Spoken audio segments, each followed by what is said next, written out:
crazy third eye psychosis states, how to bring it down, how to actually control the body. Type of photography that looks at the biophotons, and you can like see an apple, for example, glowing. What it means to be holistic is that we're trying to approach everything from all angles. You can change your energy body through changing your spine, or you can change your spine through changing your energy body, right? It's easily said in the Yoga Sutras that all these cities are just distractions. Reality is...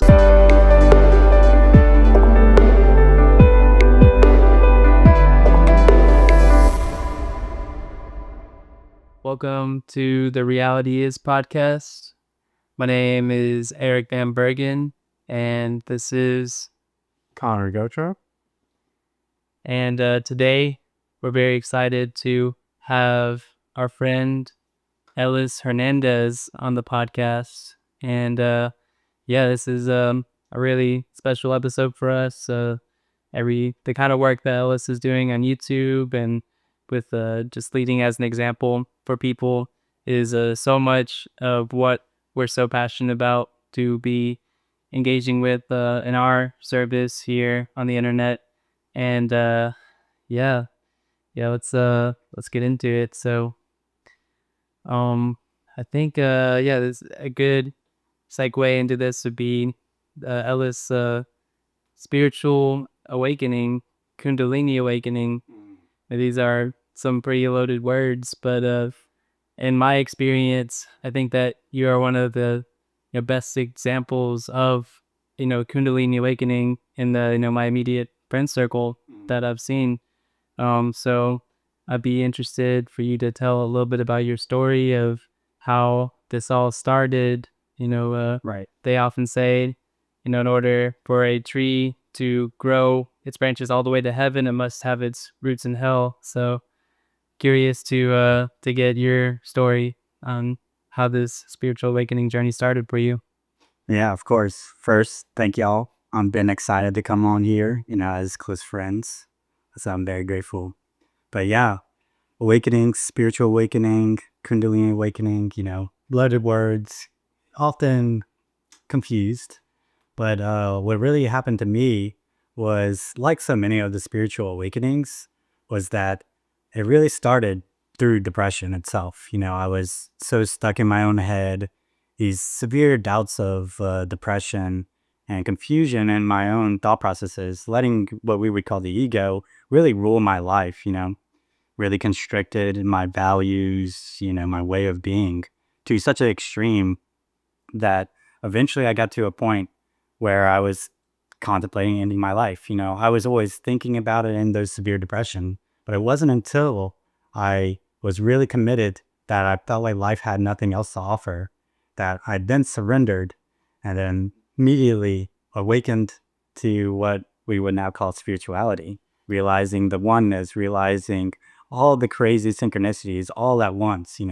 For me, it could have been hours of that realization happening. It could have been 1 second. All I know is I was in that pure depression, surrendered, and then I realized that what I was looking at was I, and I am is the consciousness. And from there, it only gets crazier. It wasn't until like 3 years of starting to embody and learning all these techniques about spirituality, really diving into mysticism through yoga especially, that when I started practicing, kriyas and certain yoga postures and kind of going through the karma that still needed to play out, was then when I approached what we would consider a Kundalini awakening, which is a very confusing topic the more and more you try to articulate it. But from my experience, it was very, very almost visual is the best word I have for it, of showing you step by step of here's the inner conjunction, here's the chi body, here's the symptoms, like one by one, kind of giving me the download of what it really means to have that full Kundalini awakening.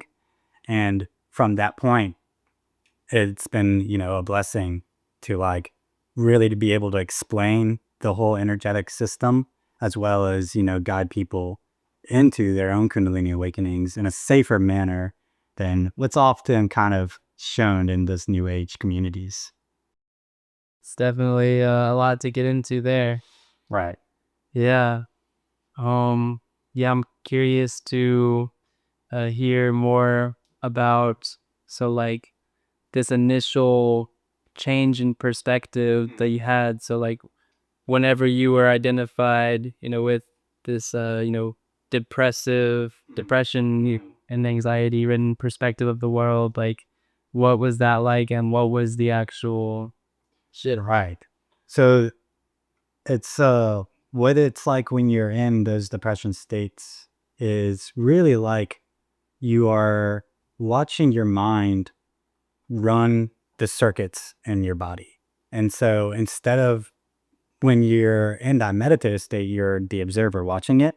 But when you're in those depression states, you have no control of the actions that's actually being placed. It's just a very constricting feeling. You're low energy because all your energy is being towards these thought processes. You really don't want to do anything, even the simplest steps that would help this process, like meditation, going out in the sun, working out, seem like large tasks. And so the initial switch for me, once I had that realization, once I fully surrendered to whatever life had to throw at me at that moment, was that I had that sudden realization that everything that was happening was my own creation. I started to see that simple idea of that I am wasn't like a statement of trying to articulate who I was, but was the consciousness behind it all. And so like I was literally looking at, my drawers, my living room scenarios and really seeing there wasn't a difference between who was I and what was that. There was no more boundaries to who I thought I was and what I truly was as a person. From that point of view, it's really confusing when you had no frameworks to work upon.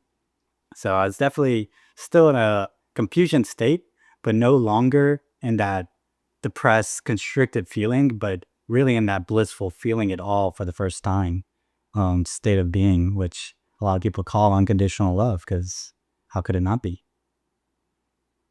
Yeah, and it's so amazing to have like I watched each other's journeys over the years so much. Um, I know that a big shift happened for you with this awakening was actually Connor. You shared Aaron Apke with Ellis, and I was curious to I guess first pass the mic to Connor about what kind of practices you were engaged with at the time, and then like how that shifted over to Ellis, and like what that looked like, because so many people in our society, as things get more complicated, they're going to be facing these kind of difficult emotions that are going to serve as catalysts to awakening. So to just talk about what uh what kind of tools we can use to help navigate, and what that was in your experience. Mm-hmm, mm-hmm. Yeah, for sure. So I guess, for me at the time, it was pretty recent after my own awakening. So I was just trying to figure out, what was what. And I was just trying to understand, the basics on spiritual philosophy, non-dual philosophy. And Aaron Apke was, my introduction to it all. I mean, really, I guess Alan Watts, but then Aaron Apke shortly after. And, I was just trying to integrate the frameworks. And so that kind of led me to my question that I had for you, which was, there's sort of like two distinct aspects to the realization, right? There's the feeling behind it, and then there's the logic and framework behind it. So like, I'm interested to hear for you, like, how did that awakening manifest? Was it more like the framework shifted first, then the feeling following, or the feeling first, and then the realization came from the feeling, or like, just how that kind of took place in relation to your realization or discovery? Yeah.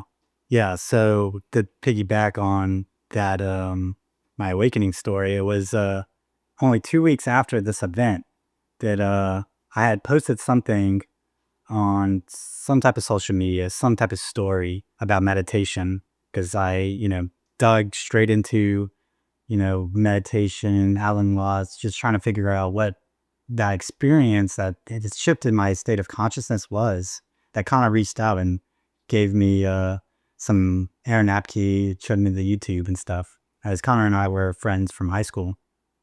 And so, I was starting to get into those more frameworks, more of these non-dual perspectives, more of this mystical Jesus perspectives that, it's kind of not shown in most of modern society.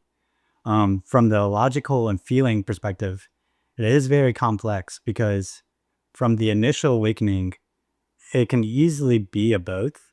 But it definitely felt for more of my first 3 years of really trying to embody it was more of a logical standpoint, which I think is usually flipped.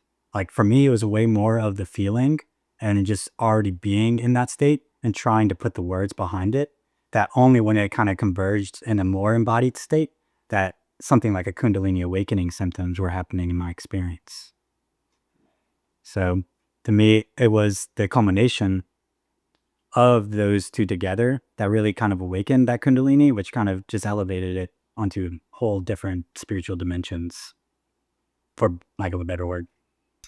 So you're saying that it wasn't like necessarily one for the other. It was really both at once for you. Yeah, it definitely was. It definitely was a both, but how the flow of life kind of gets you.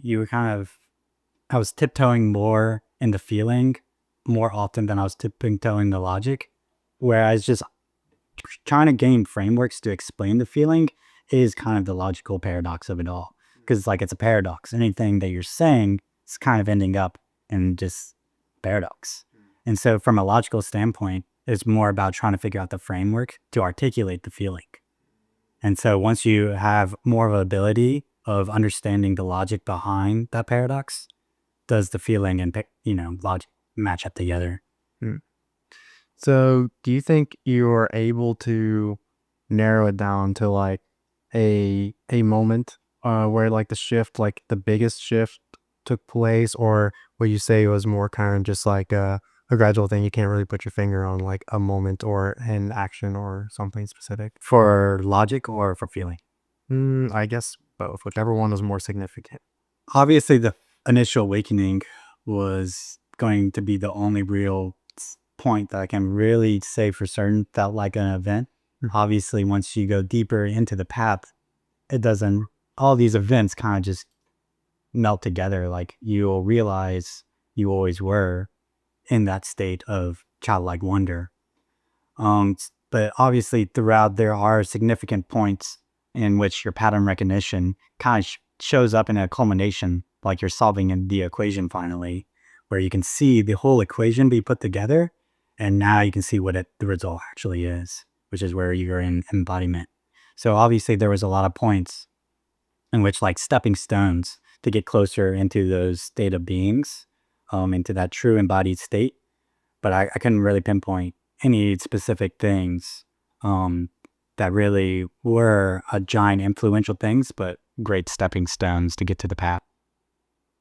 I mean, we can keep diving deeper on this, or we can get into some more specifics. Like, I don't know what you're feeling. Like, I'm very interested to hear some stuff about like, chi body and stuff like that. I don't know. Absolutely.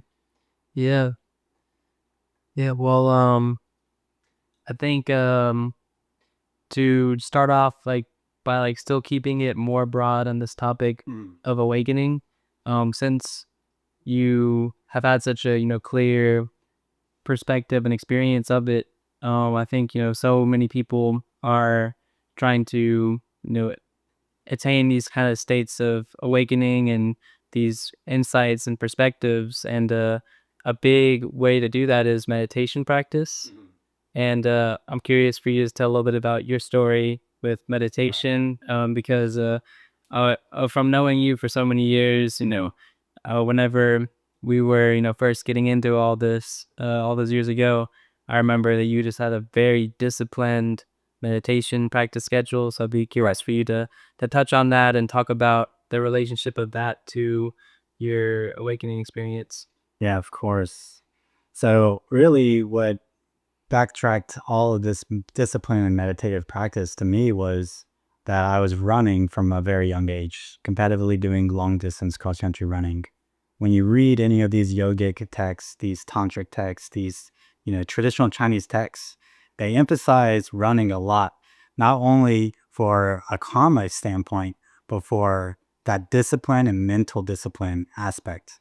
So to me, it was really through running that gained me this access of mental discipline, because you're just going on these crazy long miles. Like I was running 50 plus miles a week.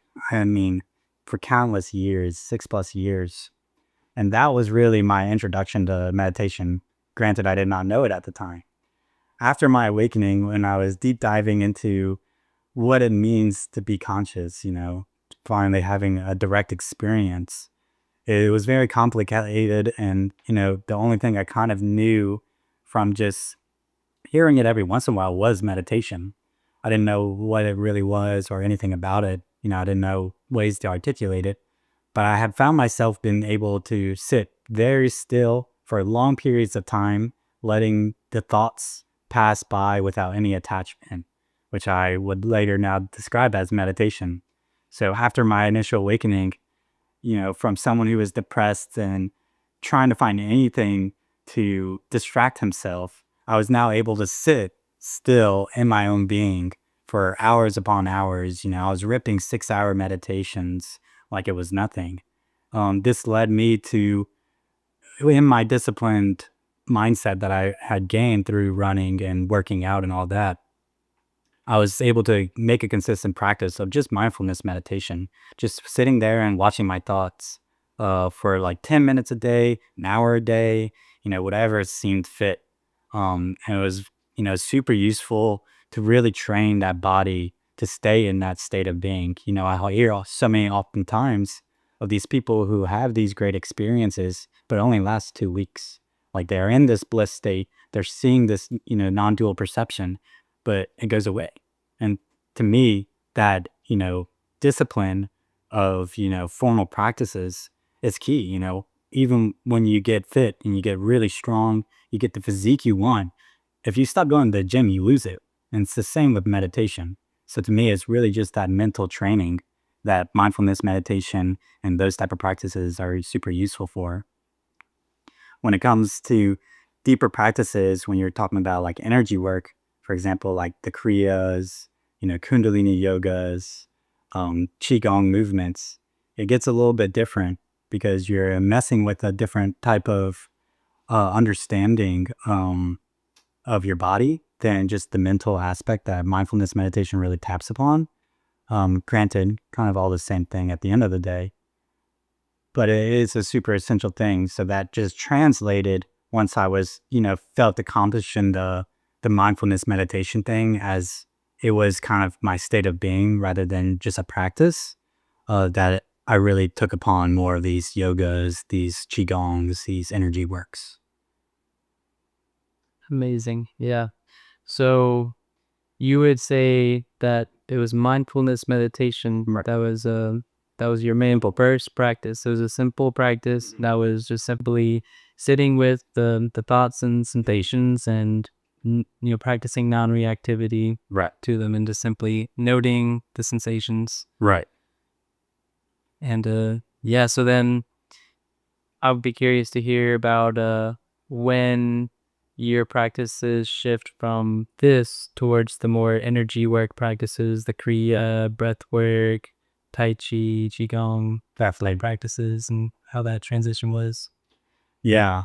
To touch upon for the mindfulness, to me, it's super essential, even to this day, the importance to it, especially for this widespread issue that we're having with like mental disorders, is what we call it.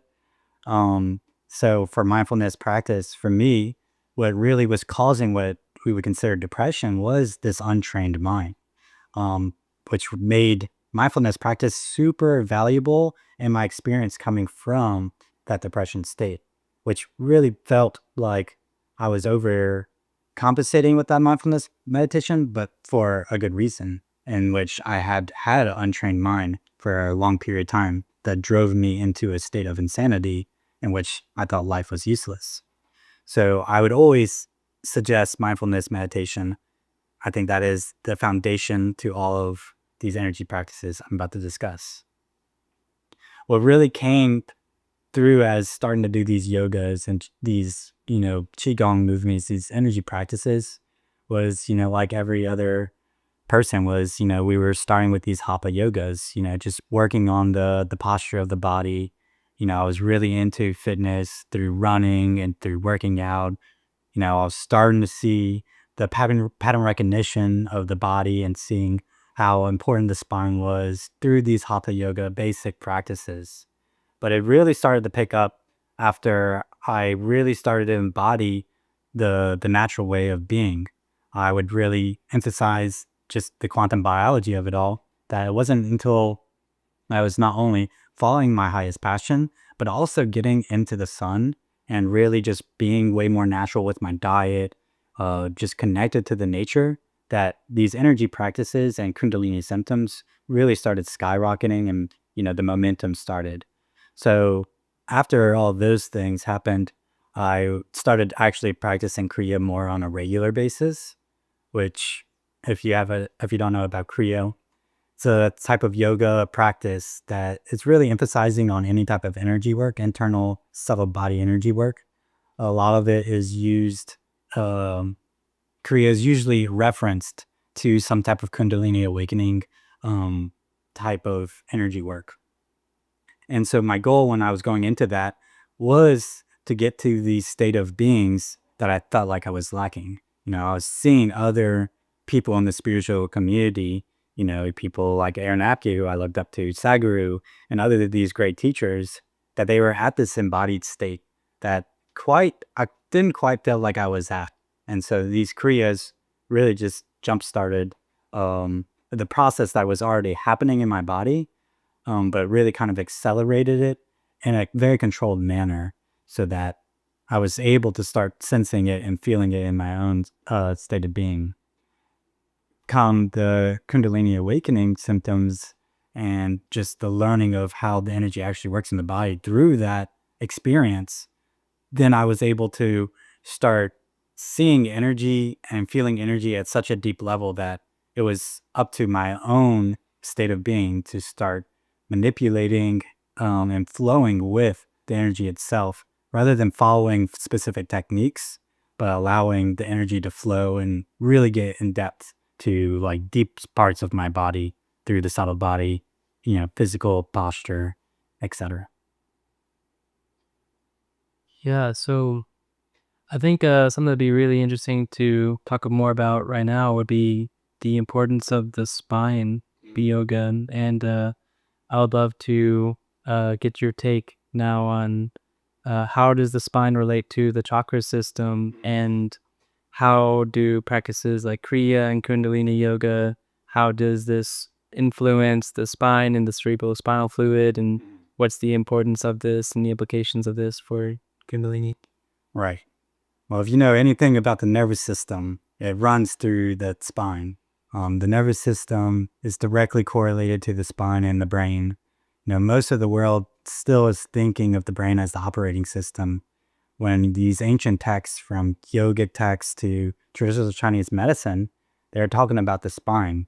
When you go into the deeper states of realization and going deep into your own state of being, you'll really find that the spine is the operator in which you're having these experiences. It's so easily tracked through just the nervous system itself. I mean, if you just look at the nervous system, you'll see how it scatters throughout the whole body and how any type of sense is felt through that, and as well as your organs are attached to that, the endocrine glands are attached to that, and how closely connected that is. Now, from the chakra standpoint, you can easily just discuss it through that same system, in which if you look at the dense clusters of nerves, you will find where we would articulate chakra points to be in our felt energetic presence. And so you can easily describe the chakra points as just the nervous plexuses that are in the body itself. Now, when it comes to the cerebral spinal fluid, a very important part of the energy in the body of fluid going up and down, spreading nutrients throughout the whole body, it's easily seen as the physical representation of something like Kundalini or the microcosmic orbit, for example. And so when you look at the yogic postures, such as the bandhas, for example, these locks that put your body in a very specific way, it creates the suction for the cerebrospinal fluid to move against gravity and then also bathe the body in that cerebrospinal fluid throughout the brain. Why this is really important to explain is that you can see it from the physical side. This is the as above, so below method. Obviously, the chakras aren't directly the nerves. When you feel the chakras, you're not feeling it only through the nervous system, but you are feeling it through the nervous system. It's not to take it away from it, but to show how in-depth these systems and how interconnected it is. So why is the spine super important? Well, that is the gateway into your actual consciousness, into your experience that you are trying to have.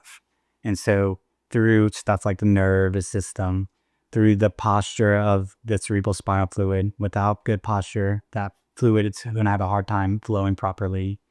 And just the overall health and clearness and fluidity of your experience is dictated directly through the spine. Yeah, absolutely. So, I mean, I'm with you there, and I know, like, I remember specifically from some Kriya texts that I read, that they kind of referred to doing Kriya or the Kundalini awakening as magnetizing the spine, or I know Janet Dixon calls it ionizing the spine, right? Which is kind of the same thing as magnetizing, right? Right. And so it's like I think what to reiterate kind of what you were getting at, I think, is that like you can change your energy body through changing your spine, or you can change your spine through changing your energy body, right? It's like you can kind of go both ways about it, and probably it's best to go both ways about it if your goal is expansion of consciousness and awareness, to kind of work on yourself on the energy level and the physical level, right? And so I guess what would be your suggestion or what you learned from experience as to like how you should maybe go about best balancing this, like working on the spine from an energy level and a physical level. We're just like what your general recommendations would be to someone who just doesn't know where to start. Of course. Yeah. The best thing I would suggest someone to do is actually the mindfulness meditation. I think a lot of the times people are looking for these quick fixes. They're looking for a certain technique, these certain movements, these weird adjustments to get the spine to find its place. But everyone is such a unique expression that the spine itself is going to be in a unique position itself. So especially from the physical side, I think it's really important for you to get your own capability, your own yogic intelligence of your own body so that you have the wisdom to start fixing it. Obviously, you still want to have that curiosity from the outside world. You're not going to learn it just from direct insight. You need the mirrors. You need those techniques to help you figure it out. But without that clarity to see through the countless types of techniques and the countless types of you should do this, I think finding that clarity and finding your own sense is super important, both from a physical and an energetic side. Obviously, you have simple techniques, like you have those hatha yoga practices, like we do the mastering of the limbs is a great one. You have the microcosmic orbit, which is a great one, and stuff like that. So, my question to you right now is, so we're talking about sort of using the spine as like a gateway, or just recognizing that it is the gateway to conscious awareness, and that it sort of can be seen as like one of the most central mechanisms at play to changes in your awareness or your consciousness, which we identified as magnetizing or ionizing the spine. And so, clearly that's sort of like the physical aspect of it, right? And so as your awareness expands, theoretically that this is going to be correlated with an increased ionization of the spine, increased flow of cerebrospinal fluid to your brain, and all that is great. But so now, like from an energy level perspective, like how does that fit in with the chi body and sort of leading to realization of chi and like chi being the source of life force rather than just like physical energy that you get from like food. Like how does that energy perspective kind of fall into making everything work the way it does from the, like having the goal of expanding awareness? Right. So when you really look at the subtle body, chi body, the energy, these layers of our experience that are, what we would call not in this material realm, it really shows a very similar story. But it really also shows how the universe itself kind of flows into existence. One of the best ways to explain it that I found is through just the simple mathematics of the Fibonacci sequence. What that is really showing on a lot of levels is the flow in which out of nothing, like the Big Bang, flew into existence, into these millions and thousands of things that we experience in the material world. What this is really simply said from the energetic and material world is that it is these subtle energies that actually formulate first into the material world. So a lot of times we are trying to work from the material world into the subtle world when we're coming from the material paradigm that most of modern society is in. But when you have these perspectives of the subtle energies of the chi body, you start to realize that they have the greater influence of these materialistic worlds. This is where Qigong, Tai Chi, and all these concepts really come from. As if we take Tai Chi, for example, that art was created by following the flow in which Qi does operate from a martial arts standpoint. And so it gave us a basis in which the body can flow in with the universe in a very specific way for fighting styles. So for example, any type of karate, all these type of martial arts have this basis of Tai Chi at the root, because Tai Chi is just following the energy system. It's the basis between all of these material frameworks. Now, how you get into this from a spinal standpoint, how do you get it to in your awareness? Well, there's multiple ways to go about it. From my experience, what was really beneficial to me was obviously actual energy work. So Kriyas, for example. But what really skyrocketed mine was a Kundalini awakening. One of the great, miracles that happens during a Kundalini awakenings, the symptoms is that you have these, very really perceptive understandings of the subtle body happen in your experience, and almost sudden cases that can last either for an instant or for way longer, depending on your ability to maintain the energy. So through those energy works like Kriyas, like Qigong practices and stuff, you can gain those type of awarenesses.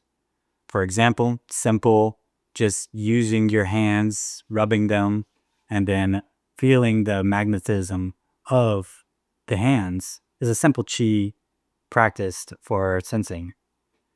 Now, when it comes to, that deeper level awareness, that steady state, the best way to articulate it is through that Kundalini system. Now, what you have to understand about Kundalini is that most people get it wrong. What Kundalini truly is, it's not this like subsection of energy that really, that blasts up your spine, opens your third eye and your crown chakra. But what it really is this pit. Kund comes from the word, the Kund translates into pit. And so it's this pit of, reserved energy at the bottom of the spine. And so when you have a Kundalini awakening, you're allowing that pit to start circulating the energy that's already flowing in through you. This is life force, this is chi, the multiple, frameworks and distinctions of chi, but it's all that life force starting to flow with you. So that Kundalini is just awakening this internal flow throughout the spine, throughout the body, so that it's really starting to take place in your awareness at a way more, non-subtle approach. So when, classic Kundalini symptoms would be to have these type of, crazy energetic experiences. A classic one is the inner conjunction, which we talk about the ionization of the spine. And that's directly what it feels like. It feels like you're getting a lightning strike from the crown straight to the base of the spine, back up. Like you're getting a full electron download and a full proton download, where you're seeing the energy super clearly. And right after that, your chi is online. Like you'll feel the whole chi body glow. Some people will visually see it. Some people will feel the warmth of the body, maybe a little bit of both. We have many texts, many saints like articulating the same thing. And along with that, once you have certain Kundalini awakening symptoms or any sort of, energetic awakening, you'll start to feel that Kundalini system, which is just this bubble elevator of energy pushing it up down the spine in this free flowing manner, is when you really have these great senses of the chi body. Now, how this pairs to the spine is that once you have this energy moving in a very free flowing way, it is up to you as the mindfulness meditator to detach yourself from the doing of those experiences. The more you can detach yourself from the doing, the more it'll easily flow, and the more the spine and the proxy of the energy, as it's going into the material world, will start to loosen up itself. As you heal the energy, the physical side will heal. As you heal the physical, the energy side will heal. These two things are mirrors of each other. Whether if you want to talk about energy flowing into the material, they both work upon each other. You cannot disconnect these two systems. All right. Yeah. So I guess just to recap a little bit of what I'm hearing, and correct me if I'm wrong. So, you can interact with the energy system via the spine and the spine via the energy system. And, there's if you had to put a hierarchy on it, you would say that the energy system is predominant or primordial on the hierarchy to the material. And so way you would generally go about it is if you wanted to work on the energy level, you do some specific practices like Kriya, spinal breathing, or like Tai Chi, Qigong. And then so, with that, I guess that would be, you would say, like the most efficient thing you can do to, along with mindfulness meditation, like on a practical level. Yeah. So along with all the laundry list of things that I've given y'all, the greatest thing that every tradition, you're talking about the shamans, you're talking about the mystic Kabbalists, you're talking about the Greek philosophers, to the yogis, to the Chinese medicine people, the way you work with energy is through the breath.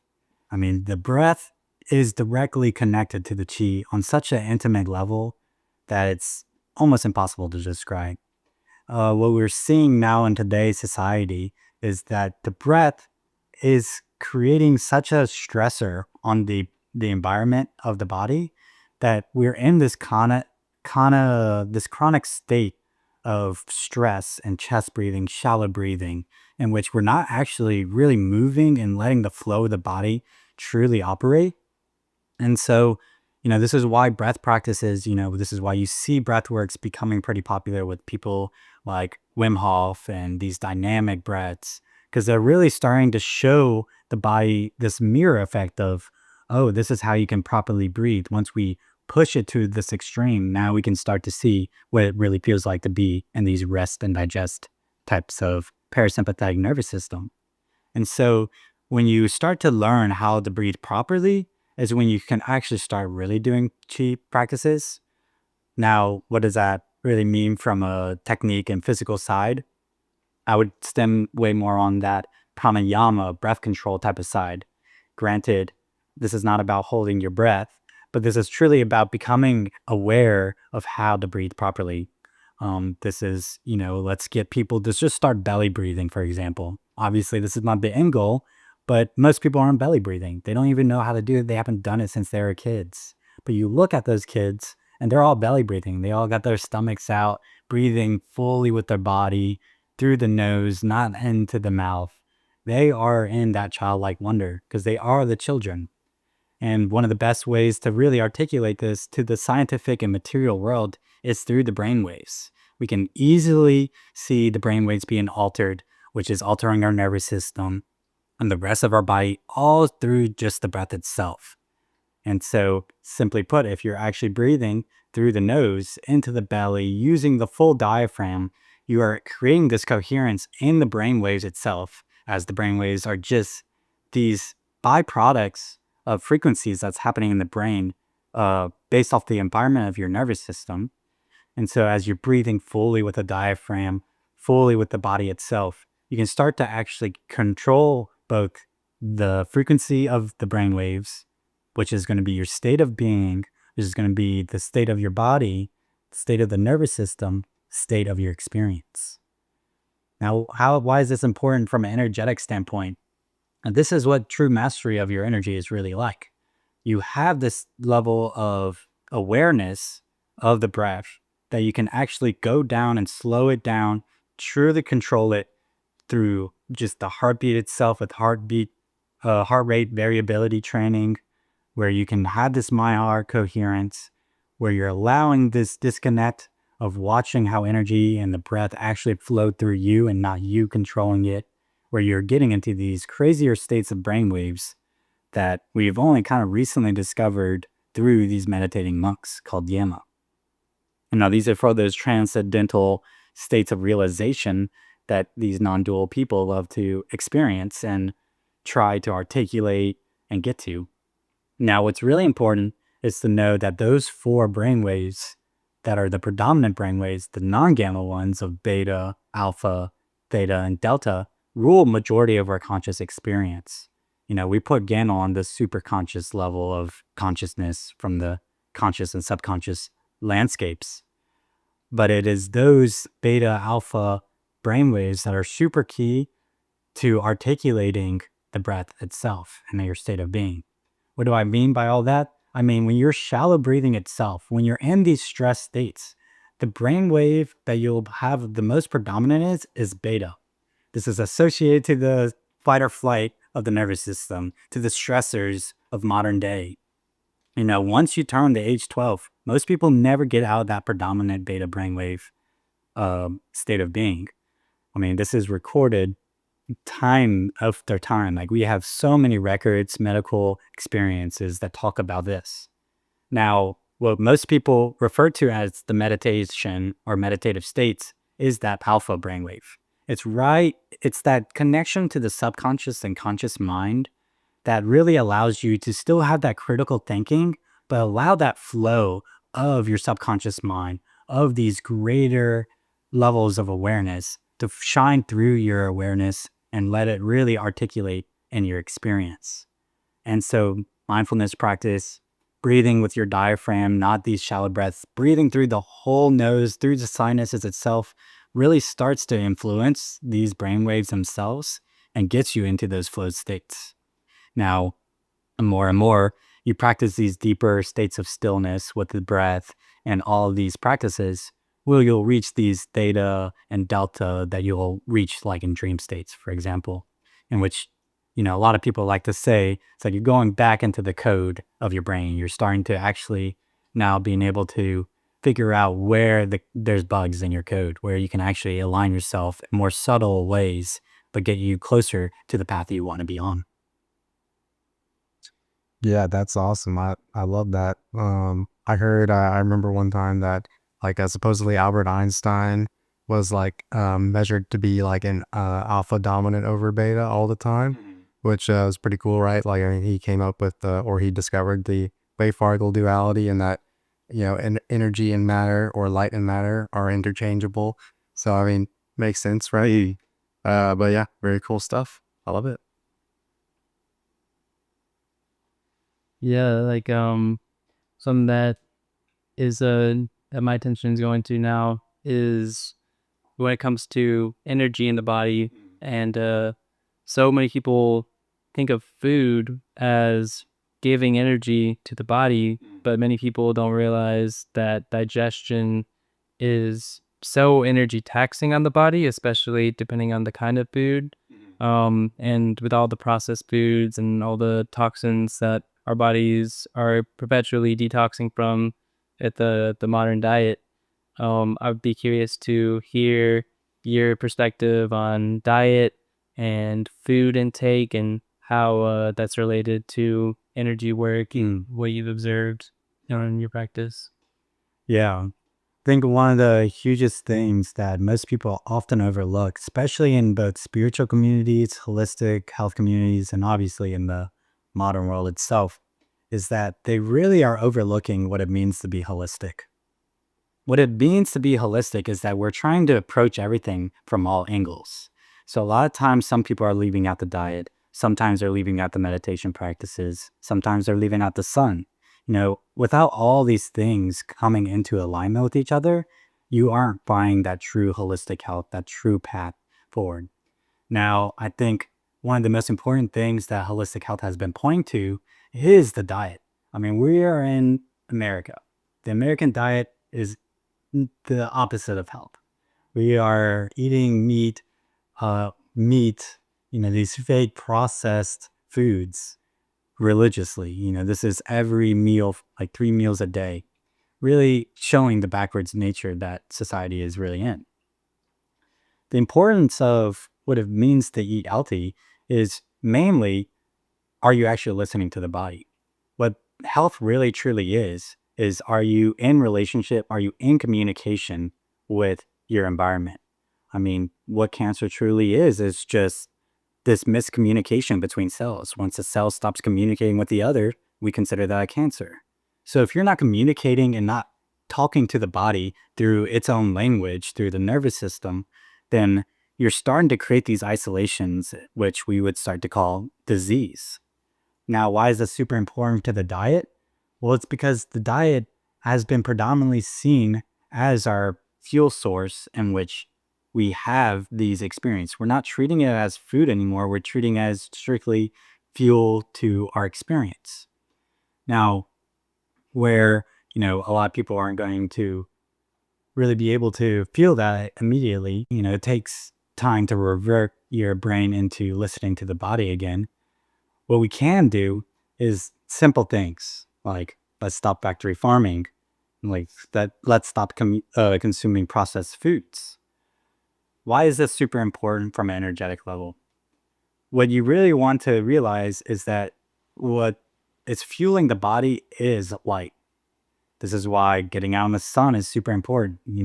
If you look at it from a cellular level, it is the light energy from the sun and the food that really starts these processes and allows that communication to be, to start being active. It's not the calories, the macros themselves that are, creating this process, but it's the combination of these lights giving us the information to start this activation, to do these things. This the holistic approach.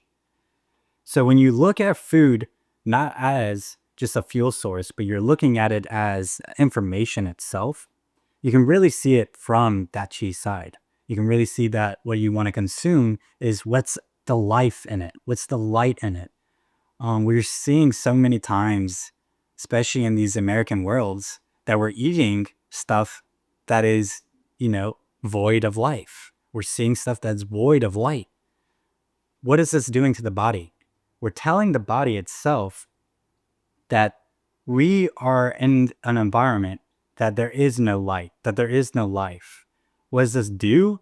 Well, the body is so intelligent that it's going to respond appropriately. If you start consuming, artificial stuff, if you start consuming death, well, the body must respond into that case. It will start putting itself in survival mode. It's not getting the nutrients, the proper nutrients that it needs. So when you look at it from that light perspective, from the holistic side perspective, from this chi side perspective, you're now giving the body what it truly wants to be in alignment. This has been a very powerful tool and a change in my experience. Once, I had those feelings, mental type of changes in my experience, when I started to follow these quantum biologies, when I started to follow these natural ways of living, diet's one of the first things that you'll think about. Once I started to eat more according to the natural law of things, I might have started with carnivore, but I transitioned into more of these light, vegetarian diets, these things that are filled with life. And easily I was able to get to these states of realizations, this flow with life to such an extreme just by communing with nature through, one of the main resources in which we communicate through my food system. So what does this look like when you're trying to actually eat it? It looks like a lot of fruit. It's so simple that people are often overlooking it. I mean, I was told this all the time as a kid. An apple away keeps the doctor away. So it's like, why are we not eating an apple a day? Why are we not eating these fruits? These things that are filled with glucose, which is filled with light energy, that are actually communicating to our system that we are in an abundant universe. Seems simple to me.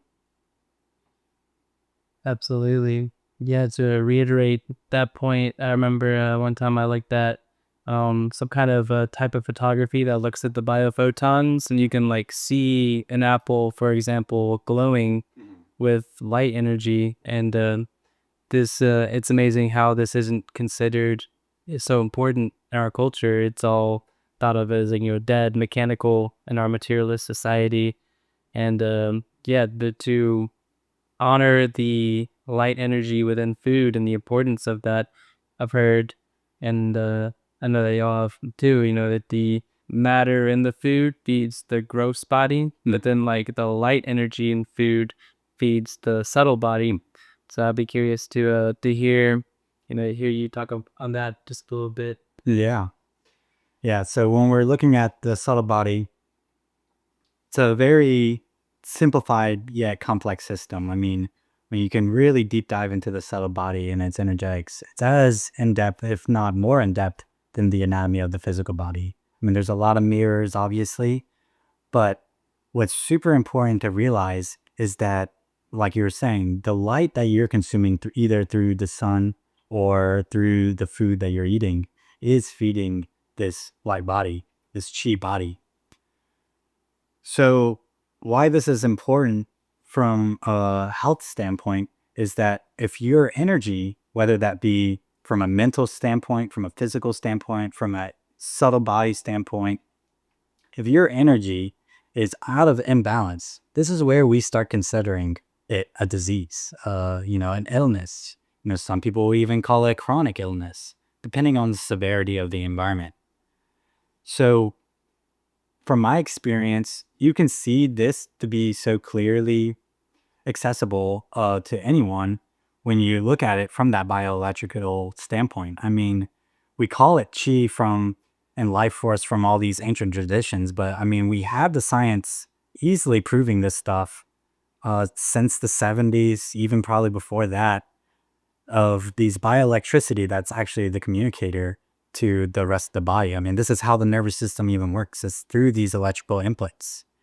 And so when you're eating these bioelectrical filled foods, you're gaining that synapses of the nervous systems. You're gaining the energy for the nervous system to create these connections, the neuroplasticity, and all of these great connections for cells that communicate and really change the health of the body. I mean, this is how you actually have an environmental effect on the body. This is what epigenetics was proving to us, that the environment through natural ways can actually get us into a true state of health. Not, these crazy macro ideas of, we have to eat crazy amount of proteins or we have to eat a crazy amount of carbs. It is this true holistic, balanced approach to eating like you're eating for the light body, like eating like you're eating for the natural way of living is the true way to flow with the chi and actually cultivate your life experience. The more you can cultivate the chi body, the more you can cultivate the energy body, the more you're going to flow with life, the more it's going to be blissful, the more the experiences that you're going to want to manifest are easier to actually create. To me, that sounds like perfect. To some people, this is still like, why should I do this? Why should I go this way? I love a piece of steak. And what I say to most of those type of people is, look, I'm not trying to change your ideas. I'm not trying to change your life. But if there's things that are still holding you back from the life that you want to live, because most people forget that they're only living this life once.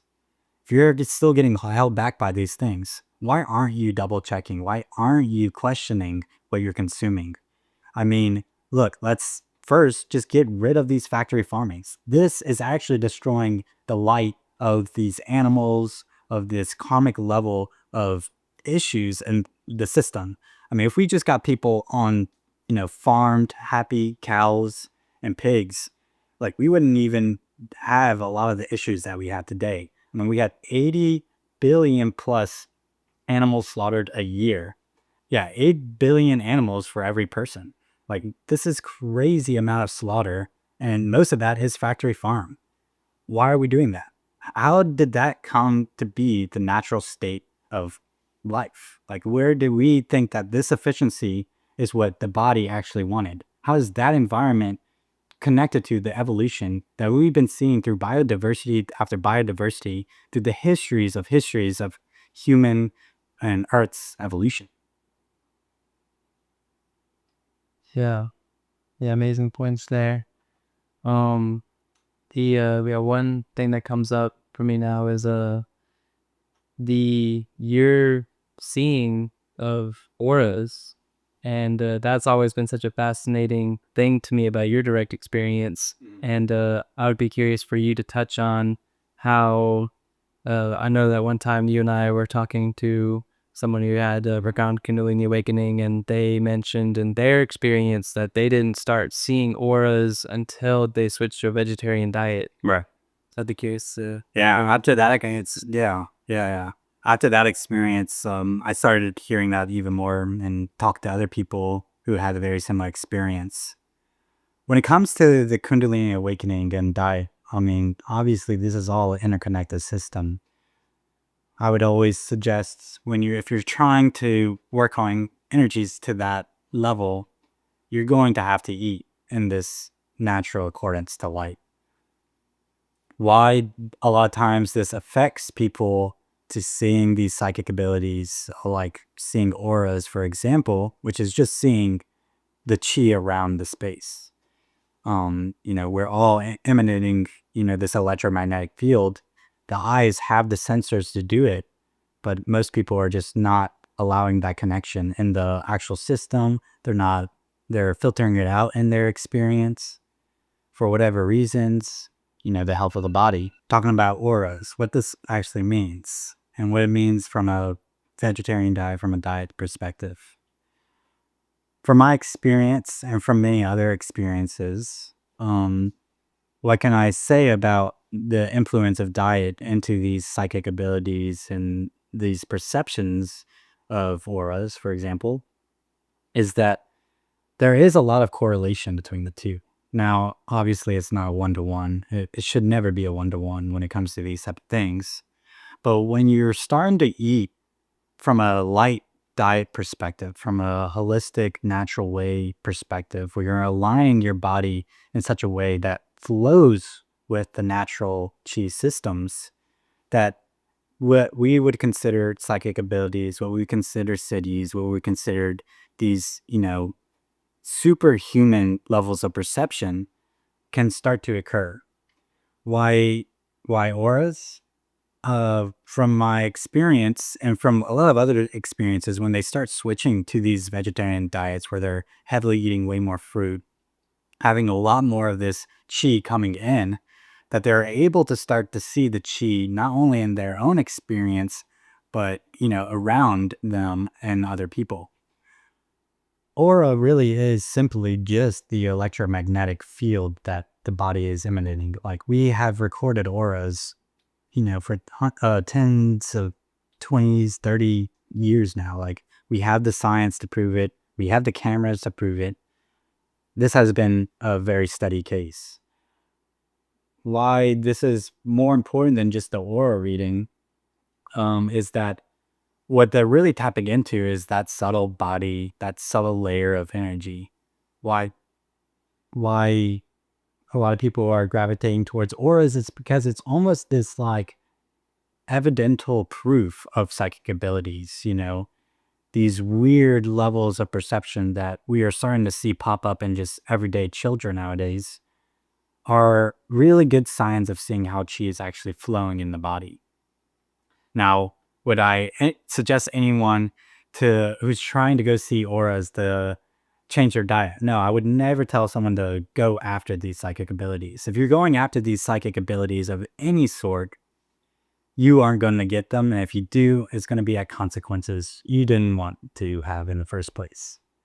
Now, what I would say is if you are going from a diet perspective, that when you're eating these high levels of light in your body, you will start to have these crazy sensations of deepening of your senses. The five senses are the ways in which we perceive all the world. And so when you are starting to go deeper into these subtle layers of these perceptions of the senses, is when you will start to have these so-called psychic abilities, which many people refer to as the sixth sense. The importance to the diet and that I've seen been very tremendous to a lot of people's experience. I mean, I've talked to countless peoples who, after they switch to a vegetarian, to a very more natural, light-based type of eating, 2 to 3 months later, they're starting to have these psychic abilities, whether it be aura reading, whether it be these deeper levels of channeling or, telekinesis or telepathy. Why I think people get caught up on that and why I think that's an issue is that it's easily said in the Yoga Sutras that all these cities are just distractions. The mind will just create more and more layers of friction so it can learn itself more. So unless you are starting to do these natural things in a very holistic approach, when you're following the path in a natural flowing state and not trying to push it, not trying to force yourself into any type of situation, those cities will come up appropriately, and it's up to your new level of perception to see them as the false nature that they truly are. Now, I have oftentimes people coming up to me and asking to have these psychic abilities or how do you do it?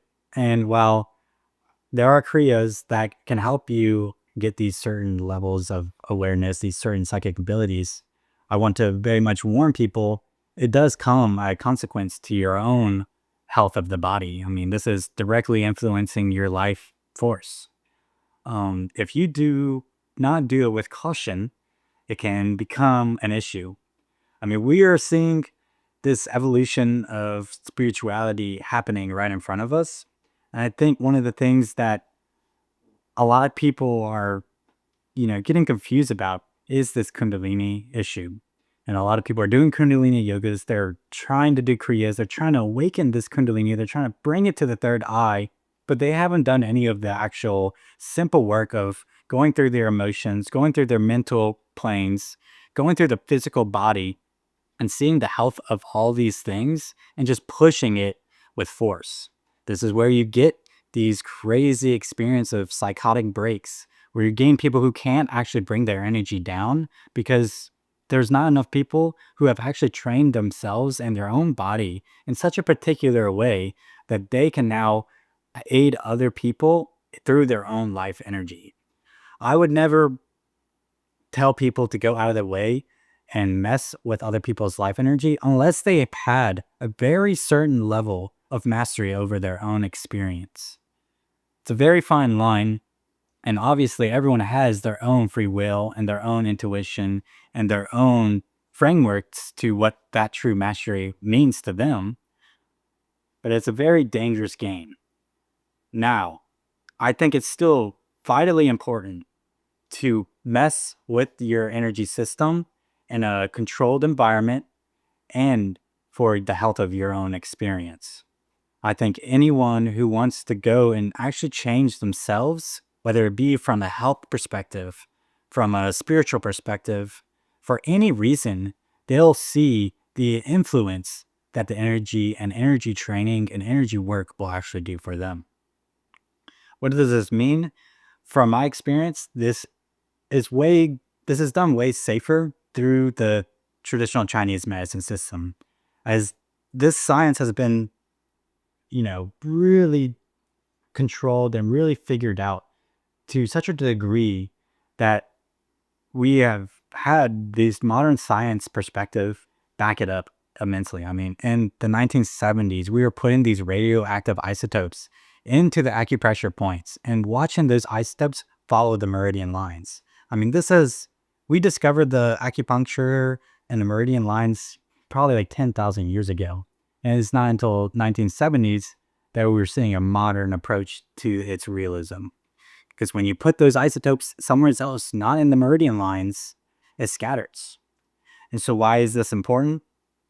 Because once you truly understand how energy flows through the body, you can start to actually flow with life itself. What does this mean? This means you're no longer resisting your experience anymore, and everything, you become that magnet. You have that ionized spine to the experiences, that the thoughts that come through that you actually want to jump upon can now be followed. They're now magnetizing. This is the law of attraction. And that's why I think any type of energy work, even from the simplest of chi sensing to greater senses of breath works, of tai chi, of qigong, super important for any holistic side, to any spiritual side, to any healthy side of the human body. This is one of my greatest passions, is to teach people who are ready for a Kundalini awakening how to do it safely, how to not go into those crazy third eye psychosis states, how to bring it down, how to actually control the body. Because I was there. Look, I understand the intensity, the amazingness, the flair that these fiery Kundalini awakenings have. And I will never doubt the experiences, and I would always suggest it if the person's ready. Now, what I think most people don't understand is how to actually bring that energy back into the body. This is what embodiment is. It's so easy to bring the energy up to the third eye. I mean, anyone can do it. It's so easy. You just bring your awareness there, it's there. Now, what's really hard is how you bring that energy down into the body, how you get your body into a constant state of peace, a constant state of rest and digest. This is the issue that most of spirituality, most of the health system is failing at. And why I think the chi system, the subtle body, is one of the missing links to all this puzzle piece that we call health. So what can you do about that? Go into your own state of being. Do these meditations. Meditation, Vipassana, these simple techniques is the best way, the simplest and best ways to actually let the chi flow naturally. The more you stop resisting the flow, the more it just cultivates into your body. The more energy that's coming through, the more magnetized you really are. Now, if you want to go deeper, I have great resources. I know many other great resources.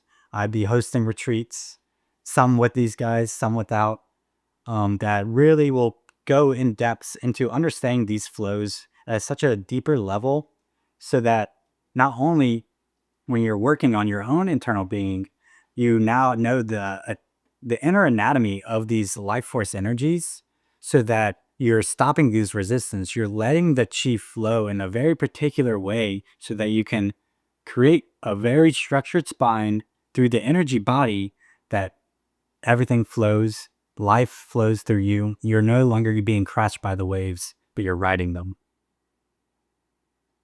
Amazing. Thank you, Ellis. Yes. And for our listeners who are tuning in upon the release of this episode, when is your next retreat? Yes. So my next retreat will be in Austin, February 5th through the 9th. It will be a great one. We're going to go through more in depth about what I last just talked about, these chi systems, what it really means to do yoga, how are all these systems actually even created? And you'll get this deeper understanding for your own health and for helping others. This is, the goal is to create more of these healers in the society who is so desperate for them. And the chi system is one of the key factors. I mean, we'll be tying in all the holistic side, we'll be tying in the physical side, the diet side, and what you can do to really have this holistic approach. Now, you can also find other types of videos at my accounts. either Ellis L. Hernandez or Ellis Hernandez on YouTube. Absolutely. And be more resources.